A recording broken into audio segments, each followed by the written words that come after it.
अस्सलामुअलैकुम प्यारे बच्चों, welcome to Active Learners Point.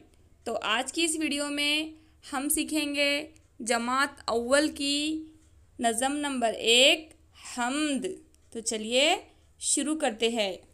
तो चलिए सबसे पहले चैनल को सब्सक्राइब करते हैं, बेल आइकन को दबाते हैं, वीडियो को लाइक करते हैं और शेयर करते हैं।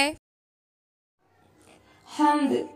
कौन है मालिक, कौन है आका, कौन है हाकिम, कौन है राजा, बोलो बच्चों अल्लाह अल्लाह, बोलो बच्चों अल्लाह अल्लाह। कौन है मालिक, कौन है आका, कौन है हाकिम, कौन है राजा, बोलो बच्चों अल्लाह अल्लाह, बोलो बच्चों अल्लाह अल्लाह।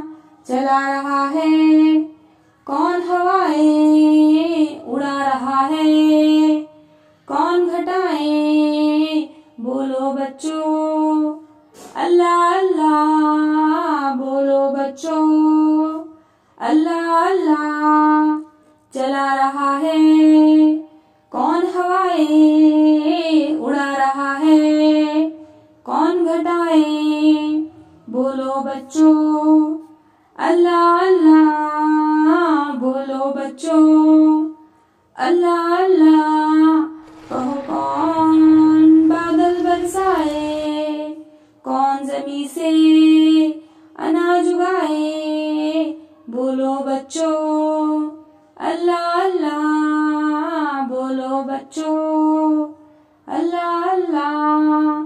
कहो कौन बादल बरसाए, कौन जमीन से अनाज उगाए, बोलो बच्चों अल्लाह अल्लाह, बोलो बच्चों अल्लाह अल्लाह, बोलो बच्चों